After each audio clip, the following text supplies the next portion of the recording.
Rapaz, o bagulho de suicídio, você bem assim, claro, desde 15 anos de idade eu nunca gostei muito da vida, assim, isso já é antes, muito antes. Mas depois do acidente, mano, quando eu olhei pra minha cabeça, né, não tava assim não, como tá não, com prótese não, tava um buraco aqui. Pô, um braço que eu girava a chave com ele na plataforma, trabalhava, parada, a perna também, parada, eu falei, caralho, mano. Começou mesmo lá no hospital internado ainda, que tirado o osso, cortado o osso da cabeça aqui, que fizeram esse corte aqui, do occipital, passando aqui por tudo aqui, frontal, aqui esse lado todinho aqui, cortaram tudo, botaram na barriga. O corpo rejeitou aquela porra, pronto, aí teve que me operar de novo, fizeram uma cesariana em mim, e eu ali, quando eu acordei, que eu fui puxar minha perna, eu vi uma mulher, pô, botando fralda em mim, falei, pô, tô morto. Né? E eu comecei a pensar assim, pô, tomara que eu morra, tomara que eu morra. A minha intenção era não sair daquela porra daquele hospital, vivo, né? Quando saí dali, o cara me pegou no colo, me botou no carro, me trouxe pra cá. Pô, quando eu deitei lá, eu olhei pros meus filhos assim, o moleque que eu brincava, jogava bola com ele, todo fodido. Isso tudo veio acumulando na minha mente, cara. Eu falei, cara, mas eu, né, apesar de estar fudido, eu ainda continuava egocêntrico. Eu falava, pô, me enforcar eu não vou não, mano. Não vou me enforcar não vou enfiar faca, essa porra vai doer, eu não vou morrer. Eu vou arrumar um dinheiro, o que passou na minha mente, papo reto mesmo. Aí comecei a pensar em arma, aí os caras começaram a falar comigo, eu conversava com os caras como se fosse outra pessoa. Rapaz, o cara deu um tiro aqui, ó, a bala saiu, o cara não morreu, o cara ficou doido. Fala, porra, o cara já tá fudido, não vai arrumar um revólver, dar um tiro e não morrer, fica pior do que tá. Aí eu comecei a questionar a parte, pô, tem que ser uma arma boa, bagulho mesmo sério, tem que ser um bagulho que não falha. Aí comecei até a pegar informação, não falando que era pra mim, né? Como seria um tiro infalível, que não falhasse. Cara, esse falou, essa bobagem dos caras dar tiro no ouvido pode dar merda.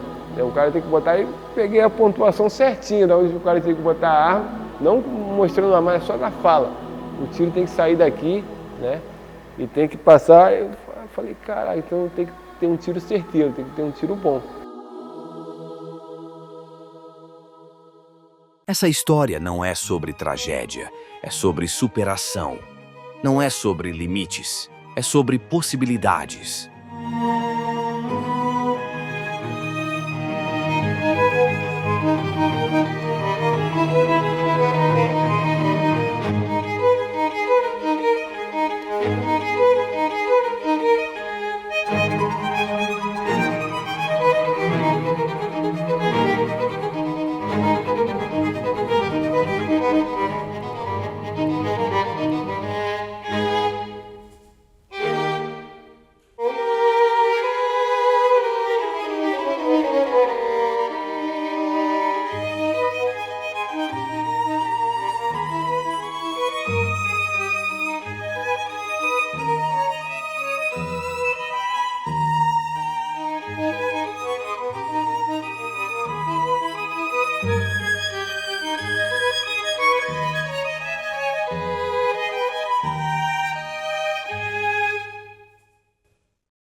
Tem, aqui ó.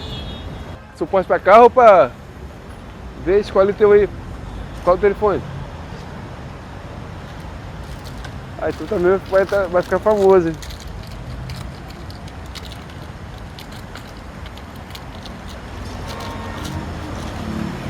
Esse aqui é o maior do meu lote.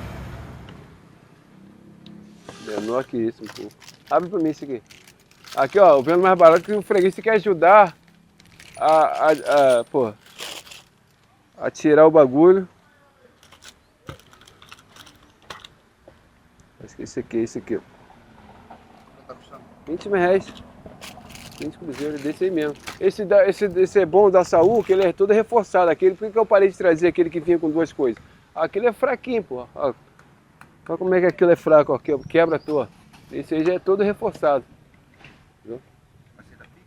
Aceita, pô. Pix é o bagulho do momento, como é que nós não vai aceitar? Ó, Vou fazer ali, pode ir no papel. tá, bota aí 22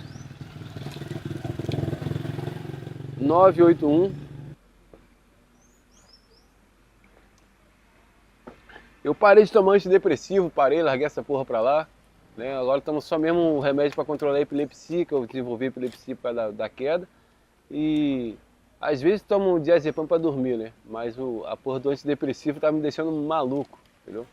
Eu acordava tendo uma alucinação de noite.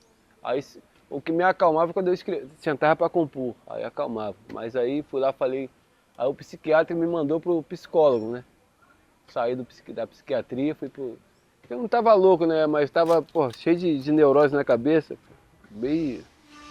Também é igual quando os caras falam comigo, rapaz, tava trocando ideia no VLT, no Rio lá com os caras lá, os moleques fazendo rima lá.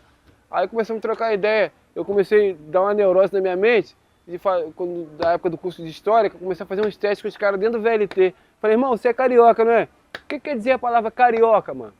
Os caras não sabem. O que quer dizer Barra da Tijuca? Os caras não sabem. Aí tive que falar para os caras, mano, carioca. Foi quando o índio viu a primeira casa do branco lá, que o branco era chamado de carique. Carique porque carique em Tupi-Guarani quer dizer aquele peixe cambotá, que a gente chama de cambotá, né? E os ioca, em geral, sabe que ioca é casa. Aí os caras juntavam carique e ioca, quando vira o branco fazer a primeira casa, casa de branco. Pô, os caras ficaram vislumbrados de saber aquilo. Caralho, agora você quer dizer carioca, ninguém sabia. Aqui, pô, vem pra cá de segunda a sábado, a gente chega aqui umas 9 horas aqui, tá tudo vazio aí, mas tem outros caras que trabalham aí, não tá vindo, até porque tem um histórico, esse bagulho aqui tem um histórico aqui, né? Que colapsou, aqui era um bagulho que vendia muito, passava muita gente, aí depois que começou os ônibus mudarem de rota, a galera quase não passa aqui, e a gente fica aí na resistência aí, vendendo alguma coisa aí, capinha e tal. Até a gente tá esperando umas melhorias aí, não é nem pra falar esse bagulho, mas tem umas melhorias que a prefeitura ficou de fazer uns quiosques, umas paradas aí, e a gente está aí no aguardo aí, né, desse cadastramento aí. É uma promessa, se vou dar o papo reto, há 30 anos a prefeitura vem dizendo que vai fazer quiosque aqui, os caras aqui. Você vê que está até meio abandonado, que os caras, por conta própria, montaram suas lojas lá para baixo, lá, alugaram lugares, e quase nem vem aqui, porque o lugar ficou mais uma... Sem desfazer dos caras que moram na rua, que a gente até gosta dos caras, virou um lugar de morador de rua, né? Se a gente sai daqui, quando se passar 7 horas, isso aqui vai estar lotado de gente bebendo, né? Porque os caras estão aí na rua aí, tem esse espaço que a gente montou aqui, que a galera mesmo que montou isso aqui, né? E inclusive os caras dessa aqui, a minha banca é a outra. Eu tô aqui para os caras da rua não quebrar tudo, entendeu? Aí eu saio da minha lá, que é a outra lá, fico aqui, monto aqui, porque pelo menos os caras só vêm para cá à noite. Não estou reclamando dos caras, os caras não têm opção também. Né? O ambiente está aqui, os caras não têm onde dormir, os caras dormem aqui. E tem uma promessa aí, a gente tirou foto aí com os caras aí, com o prefeito e tudo aí, que ia fazer os quiosques para geral aqui, que eles iam empreender, ia dar um dinheiro para os caras investir em mercadoria, umas paradas aí. Mas infelizmente foi só falas de campanha. Rapaz, o lucro aqui é pequeno, né? A gente fatura aí entre 50 a 70 reais, às vezes quando vende bem, 100 reais por assim, quando vende bem. Não é um lucro alto, não. Inclusive, tem dias, começo aqui, são 15 barracos, eu acho. Né? Tem dias que as pessoas vêm aqui e não vendem nada. Né? Compram no Rio, em São Paulo. Cara, a gente tem um passe. Você também pode ter, qualquer um pode ter, é só ficar todo quebrado. Entendeu? Os caras sempre perguntam, pô, como é que eu faço para arrumar um passe desse? Mano, é fácil. Ó, tu vai botar uma prótese na cabeça, né? Tu vai ficar com limitação física, vai ter epilepsia. Aí os caras desistem, pô, não quero passe não, mano, não quero não, deixa eu pagar a passagem.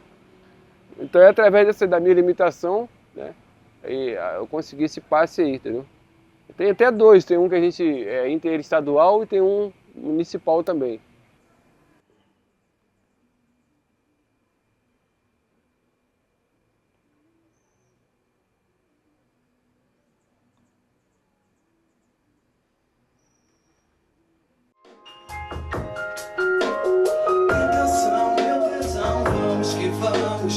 Vamos prosseguir do ponto comparamos. Eu sobre seu corpo linda, seminua, tom de pele negra sobre pele ruiva. Tentação, meu tesão, vamos que vamos.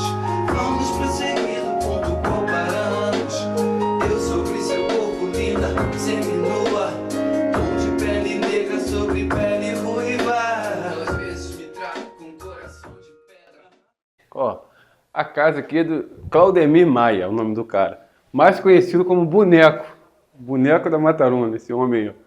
Esse homem é um amigão, cara, sabe? É um cara Ele e a família dele, pô, me deram um apoio quando eu me acidentei, né? Eu fiquei na cadeira de rodas aí. Tanto quando eu estava sozinho, minha cabeça não estava legal, né? Com todo problema, separação, ele tem epilepsia, eu desenvolvi também por conta da pancada na cabeça, queda. Só que ele dá mais dormindo assim, que é mais perigoso. E o meu sintoma é diferenciado. Se eu até falo com o pessoal que convive comigo, se me ver parado assim, é porque eu estou em transe, né? E eu volto, né? Mas se puder mexer, fazer alguma coisa, e já ele tem que virar ele de barriga para baixo, tá mais fudido do que eu, não tá? Fisicamente. Aonde que dói? Fala pra ele, eu chamo ele de condor. Dói aqui, dói mais aonde? Dói o eixo, dói pra caramba. E toma remédio. Toda a parte que o fisioterapeuta me passou. E no chão, um exercício de chão. Posso fazer aqui? Rápido, para você ver. Ensinar para os PCDs, né? Que tiveram dificuldade. O bagulho que eu tenho chama-se hemiparesia, que eu desenvolvi, tá? É um problema que não quebrou osso nenhum, mas, né? Como bate de um lado, para o outro lado. Esse lado estava praticamente paralisado. Então, com fisioterapia, eu consegui voltar. E faço esse exercício todo dia, né? Esse exercício aqui é para o braço acompanhar o outro. Eu faço 150 dele de manhã e 150 à tarde, todo dia.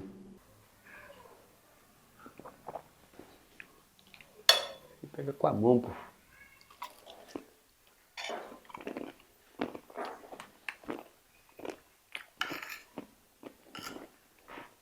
Todo dia um pratão desse aí, de tarde, às vezes segunda e terça, eu arrumo a marmitinha dele e encho até em cima. Eu levo lá pra banca lá. Ele leva lá pra banca para comer. Mas de tarde eu trago a jantinha dele, come bem.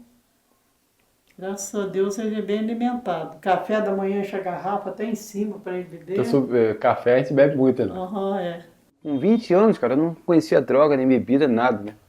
Eu fui pra Macaé, né? Eu trabalhava em outro lugar. E conheci os caras que já estavam fazendo, gravando disco, na época ainda vinil, fazendo já CD. E aquele meio ali, né? Inclusive, os caras que eu andava com eles eram os caras que me ensinaram a viver num meio que eu não sabia viver ainda. Que era o que eu devia falar quando chegasse num lugar de comunidade e tal. E não foram os caras que me deram droga. Eu vi os caras usando droga, descolado, tal, com as meninas, e eu falei, pô, vou indo ver como é que é essa parada.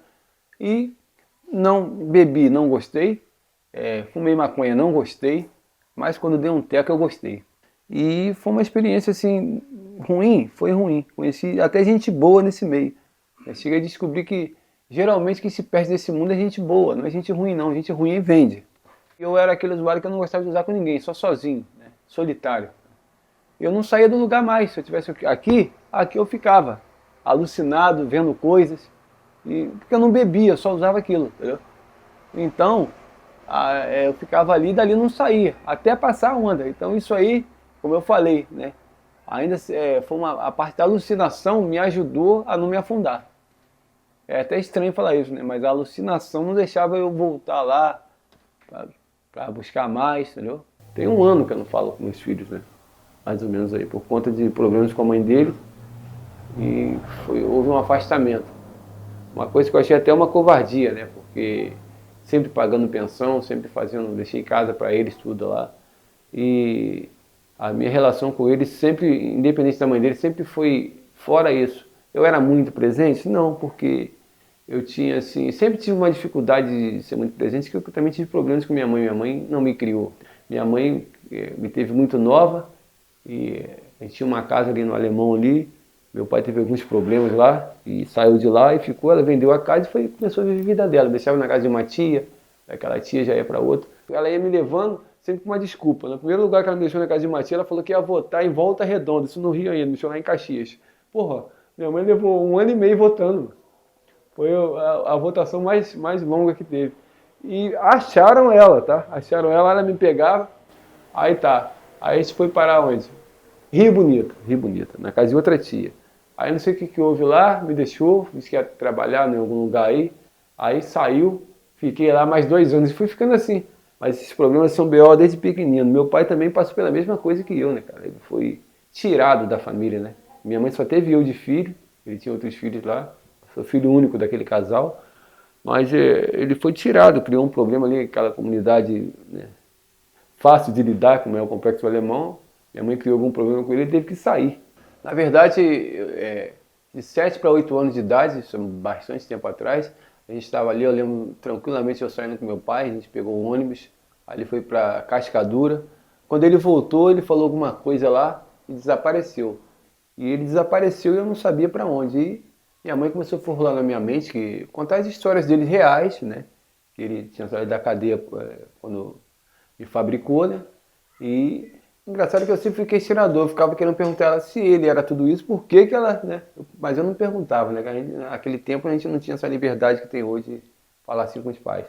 Mas eu pensava assim, aí ela me levava para um lugar, ele aparecia nos lugares, né? Interessante, aparecia, eu me lembro de uma cena, uma festa de quadrilha, né? De rua, e ele me pegou assim no chão, eu, com 7 anos, me botou sentado, já em Senador Camará, numa casa de uma tia Malvina, né? Me botou sentado no balcão do barco e eu comprava, mandou pegar doces e tal, e deixou umas compras nessa casa que eu estava e sumiu. E às vezes ele aparecia assim, né? Aparecia em algum lugar que eu estava, ficava ali comigo ali e desaparecia, até que desapareceu de vez. Na verdade, eu desapareci de vez, né, que minha mãe me tirou do Rio de Janeiro. Meu pai, eu não tenho a mínima noção se ele está vivo, se ele está morto. E como meu pai já deve estar com uma idade alta, que quando eu nasci ele já tinha 45 anos, foi o último filho dele, eu acho, né? Então, provavelmente, se estiver vivo, está aí com 90 anos, né? Por essa etapa. Minha mãe, ela como foi... Eu tenho um problema com minha mãe até hoje, né? Problema porque, como ela não me criou, eu fui ter um contato com minha mãe direto, mesmo quando eu já embarcava, que eu vi que ela me seguia no Facebook, né? Eu já nem conhecia mais, conheci pelos óculos e fiz contato. E era ela. Não foi um encontro emocionante, poxa, minha mãe não, foi um encontro de cobrança. Né? Porque eu falei, poxa, um filho, uma mãe não criar um filho, tem que deixar nos lugares, me seguia, não falava nada, até porque ela tinha esse sentimento de culpa, né? A gente sabe o que faz. Por exemplo, sobre meus filhos, eu não tenho sentimento de culpa nenhum. Até onde deu, eu criei eles e cuido até hoje. Já a minha mãe não, minha mãe simplesmente foi viver a vida dela. Minha mãe me teve com 16 anos, aí a juventude dela ela viveu, enquanto eu sobrevivia nos lugares, né? E por muita sorte sempre eu consegui estudar, não muito, né? Terminei o ensino médio, cheguei a fazer história, não terminei também, é porque até tem uma música que eu falo, né? Que eu podia ter tentado ser tudo que eu nem fui, mas quem canta tá ligado quanto a música seduz, a música passou a me seduzir. A liberdade jamais será dada voluntariamente pelo opressor. Ela tem que ser conquistada pelo oprimido, pelo sofredor. Quem já tá bolado diz que é nós. Solta a voz, solta a voz, solta a voz. Quem já tá bolado, solta a voz. Diz que é nós, diz que é nós, diz que é nós. Quem já tá bolado diz que é nós. Solta a voz, solta a voz, solta a voz. Quem já tá bolado, solta a voz. Diz que é nós, diz que é nós, diz que é nós. Tô com uma ideia aí, mano, de fazer um som aí, como sempre, pra variar, né, falando da mulher, pra mulher, né? A música, tipo, pra mim é uma viagem, X-Time Top, né? Ela no topo do tempo. É uma música que vem na mesma linha das outras que eu faço aí, né? De love song, né? Mas se você puder botar um pouco mais agitada, aí já é com você já, né? Um instrumental diferente. Como que é a letra? Canta um trecho aí pra mim ver. É tipo, X-Time Top, como é que você fala mesmo que vai fala uma palavra e vai lupando. Vai lupando, e a música em si é um rap inteiro, né? Fala, me canta uma canção pra me trazer sossego, explana teu segredo de amar, amar com desapego. Toda vez que fico fraco, a sinto mais forte do futuro ao passado. X-Time Top, é no topo do tempo que aí se me recruta. É o silêncio que esmaga 1 milhão de perguntas. Por que se perdem? Respostas estremecem, destinos se cruzam, nossos corpos se aquecem. Nossos corpos se aquecem. X-Time Top, X-Time Top, X-Time Top, X-Time Top, X-Time Top, X-Time Top. X-Time Top. Um piano simplesinho, né? Que é esse aqui, que é a base, que é onde usa o pai ele gravar. Então ele gravou em cima disso aqui. Na verdade é um Ré menor e um Sol menor. É o acorde dessa música, né? E ela fica em loop E eu vou deixando esse loop rolando, ó. Quanto marca... Vou tirar a voz, né? Aqui, ó. Então é em cima disso aí que ele grava. Aqui tá a bateria que eu fiz. Bem simplesinha ali, né? Resgatando um pouco do estilo do boom bap, né? Que é a raiz do rap, do hip hop. Então ficou assim. Depois vi com o elemento do baixo. Aqui.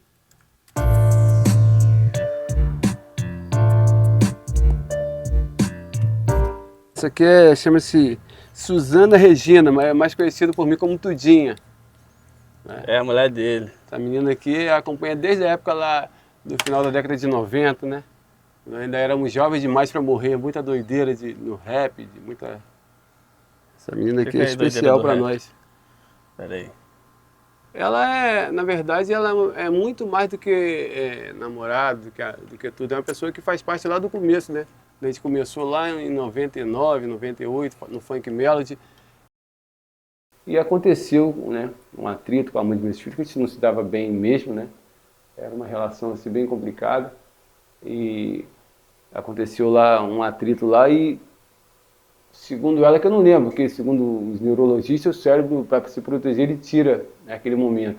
Mas segundo ela conta, e as pessoas, que teve uma discussão lá por conta que ela tinha deixado as crianças, ela fazia parte da igreja, faz ou fazia parte da igreja, e foi para lá de manhã e deixou as crianças sem lanche, foi uma coisa assim, boba. E eu fui achar ruim com ela, que estava dormindo, tinha chegado no embarque, e ela virou a sombrinha que estava com ela, bateu no meu olho, segundo ela, que eu não tenho lembrança exata, né? Porque eu só me lembro quando eu acordei no hospital. Eu caí para trás, tropecei, não sei, e caí, bati com a cabeça no concreto, e me socorreram e fiquei lá entre a vida e a morte lá, e fiquei durante um mês em coma, foi mais ou menos isso, muito ruim mesmo. E quando eu acordei do coma, que eu fui tentar levantar, que eu percebi que, né, que minhas pernas não atendiam, ou a perna direita não atendia, nem o braço. Aqui a parte aqui frontal, occipital, parietal, toda ficou danificada, né? Frontal até o parietal, cortaram, eu fiquei com essa parte toda aqui, só a pele mesmo, muito tempo. Eu acordei, cara, a impressão que eu tive, né, enquanto eu estava em coma assim, eu estava tendo vários sonhos assim, mas esses sonhos eu tinha quando eu era criança. Eu até brinco com os caras que eu acho que eu tive algum problema na outra encarnação, assim, em relação à água, alguma coisa, que eu sempre sonhava com água, que eu estava assim na beira de um navio, assim, tentando voltar, ou que me jogaram. Eu falei, pô, eu acho que eu fui algum desses escravos que os caras jogaram na água, pô, na colonização, na outra encarnação, porque eu ficava todo o tempo tendo esse tipo de sonho, que eu estava na água tentando voltar, né, para uma embarcação e não conseguia. Aí quando eu acordei, cara, eu não tinha noção de onde eu estava, né, de primeiro impacto assim. Eu sabia quem eu era, tudo, mas não tinha noção. E a primeira coisa que eu fiz foi tentar levantar daquela cama, né? Foi quando eu senti que eu estava fodido, né? Aí ninguém falou nada comigo também, né? Aí, pô, para ir no banheiro alguém me pegava no colo, eu falei, caralho. Aí eu comecei a ter noção mais ou menos do que tinha acontecido, né? As pessoas que iam lá me visitar explicavam, o pessoal da empresa foi lá, falou, aconteceu isso e isso. Porque quando eu cheguei lá, né, o que veio escrito foi o seguinte, né? Homem pardo, né, vítima de agressão. Em primeira mão, que eu não lembrava, eu achei que alguém tinha me agredido, que eu tinha, sei lá, alguma coisa. Depois que eu fui saber, né, que foi com a mulher, que eu fui lembrar da discussão. Eu só lembro até a discussão, entendeu? Não é aqui sobre julgamento, né, não é sobre isso, é sobre o que aconteceu realmente. Aqui foi como ficou a cabecinha do pai, né? Ou seja, aqui a parte aqui frontal, aqui occipital, que é a parte de trás, aqui toda essa parte aqui foi danificada. Então eles cortaram esse osso, colocaram na barriga, né? O corpo rejeitou e aqui foi feita uma prótese, né? Graças a Deus eu estava empregado, tinha um plano Unimed, né? Consegui, demorou, mas chegou a prótese. Porque se fosse pelo SUS, eu acho que eu estava até hoje só com a pele na cabeça. Isso é grande verdade, né? E aqui são as hastes, né? A parte de cima aqui. Eu até deixei o cabelo crescer, porque eu gosto de usar cabelo baixinho, mas fica muito marcado. E eu vou até fazer uma camisa para me usar com isso aqui, porque eu fico muito puto quando alguém me pergunta assim, cara, você teve derrame? É outro nome que dá, AVC. Você deu AVC? Pô, fico puto. Falei, não, mano, me fuderam, eu caí, quebrei a cabeça. Aí tem que mostrar a cabeça, então eu penso em fazer alguma coisa para as pessoas perceberem que não é AVC. Apesar que ficou coisas parecidas com AVC, né? A mão tem dificuldade de abrir, o braço afinou. Se eu não estivesse fazendo exercício, o braço tinha sumido, estava só o osso. Tive que reaprender a escrever, né? Porque eu sou destro, né? Eu até brincava, né? Que quando eu era criança, eu era esquerdo quando eu era criança. Minha avó batia com colher de pau na mão para escrever com a direita, porque tem essa coisa toda que quem é esquerdo é burro, tinha, né? Hoje em dia não tem mais. O médico que me operou e que me tratava, o Dr. Rangel, né? Agradeço muito ele, foi um cara que me ajudou muito. Ele até me deu uma notícia que me alegrou, né? Pô, eu todo quebrado na cadeira de rodas, ele falou, rapaz, eu tenho uma notícia boa para te dar, né? Como seu cérebro agora ele vai entrar numa expansão vão criar sinapses e os neurônios, os axônios que ficavam parados, estou tentando falar como ele diz, né? Eles vão ter que se movimentar, né, para você agora se reestruturar, aprender a escrever, você vai ter que ter novos aprendizados e isso vai deixar você com uma inteligência que vai ter uma tendência a aumentar. Eu até brinquei assim, poxa, será que eu vou conseguir construir um radar na mente igual um golfinho? Né? Brincava com ele, falou assim, não, mas vai ser muito bom para você nessa parte, né, que você vai ter uma ação maior, né, de neurônios, axônios. Falei, poxa, será que esse cara está querendo para me deixar mais animado? Mas eu me senti mesmo mentalmente melhor, porque eu comecei a focar mais, ter mais foco, porque quando eu estava fisicamente bem, eu tinha muito menos foco do que hoje. Essa foi a parte boa. Graças a Deus a prótese se encaixou bem, não ficou assim esteticamente, aquela coisa não, mas, né, segurou o cérebro, né, segurou o cérebro no cuco. Cara, compor é uma coisa interessante, que falar de coisa maneira, de coisa bacana, quando tá bem, eu tenho dificuldade. Agora, quando eu tô nos piores momentos, eu até falo com o pessoal, né, pega meus vídeos passados, antes do acidente, pô, tu vai ver com uma voz rimando muito mais. Eu fiquei com um pouco de dificuldade na voz, porque esse meu lado direito, né, paralisou, então agora até recuperei mais, mas eu tinha uma dificuldade sonora. Inclusive lá em Moçambique, eu até queria deixar isso claro, às vezes o meu vizinho não sabia que eu fazia rap, agora sabe. Mas os caras lá em Moçambique já estavam cantando minha música lá, tocando na rádio, foi em 3º lugar. Pô, aquilo pra mim foi uma explosão, não soube nem explicar. Fiquei um dia inteiro pensando naquilo, o cara mandou pra mim. Falar aqui, em 3º lugar, pô, lá em outro país, tocando.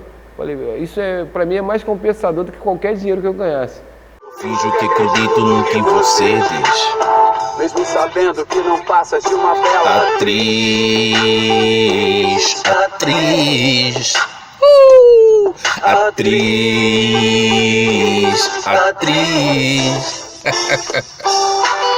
reflexos do teu olhar é de Yeah. Eu coloquei aqui uma pausa. Eu queria desde já mandar um forte abraço, ok? A este grande amigo meu do Brasil, meu amigo do coração, ok? E eu tenho um programa radiofónico cá em Moçambique, ok? E eu me amarro neste som que o Ricardo fez com o Venom, ok? O Ricardo saiu-se bem, o Venom também saiu-se lindamente, ok? Esplêndido, este som é bom e eu queria mandar a partir da África, a partir de Moçambique, uma injeção titânica de carga motivacional a ti, Ricardo. E se tu acreditas no hip-hop, o hip-hop te faz desabafar, te faz exprimir aquilo que tu tens que tirar de dentro de ti. Então não pare, meu caro amigo. Recebe um grande abraço do Canibal. Nós aqui recebemos o teu som e fazemos a questão de publicá-lo, de promovê-lo nos nossos canais radiofónicos. Um grande abraço, meu irmão. Aqui de Moçambique, do Canibal, de África. Atriz.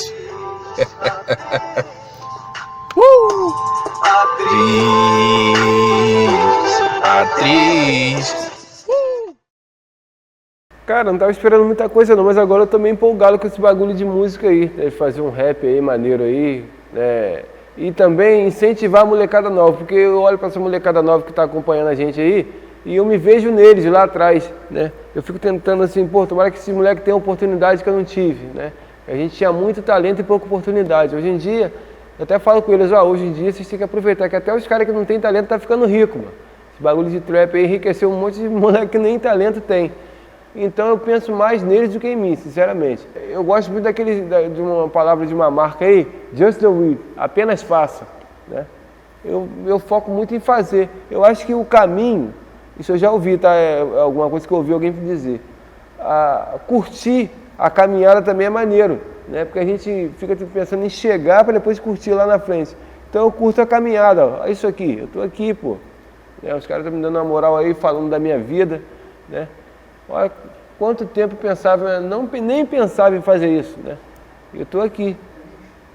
Cara, eu tô me sentindo bem nesses últimos tempos.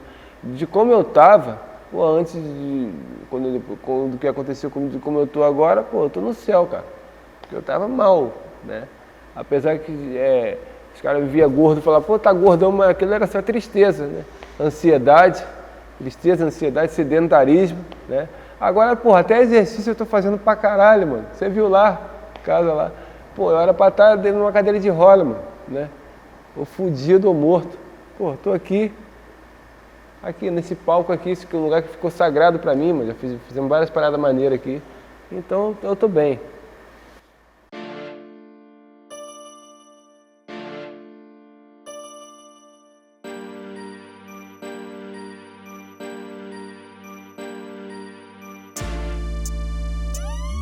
X-Time Top.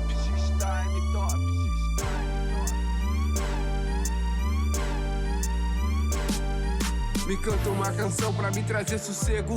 Explana teu segredo de amar com desapego. Toda vez que fico fraco, assinto mais forte. Do futuro ao passado, X-Time Top. É no topo do tempo que aí se me recruta. É o silêncio que esmaga 1 milhão de perguntas. Por que se perdem? Respostas estremecem. Destinos se cruzam, nossos corpos se aquecem. Do you remember? Você se lembra? Baby, do you remember? Girl, leave me. Você tem razão. Começamos nosso fim há um tempão. Um ciúme exagerado confundiu o amor. Não se culpe, eu sou culpado, você me avisou. Só não diga ser tão tarde pro meu sorry, girl. No teu set de filmagem fiquei sem papel. Considere meus tamanhos esforços, pelos meus, pelos seus, lutando pelos nossos. Minha flor de lótus, meus esforços são só pra te ver bem. Nos teus olhos sei que moro também. Já tentei até amar outro alguém, mas igual a você não tem. Minha flor de lótus, flow exótico, minha melhor métrica. A mais top, a mais braba, a mais bela. Quando o ciclo tenta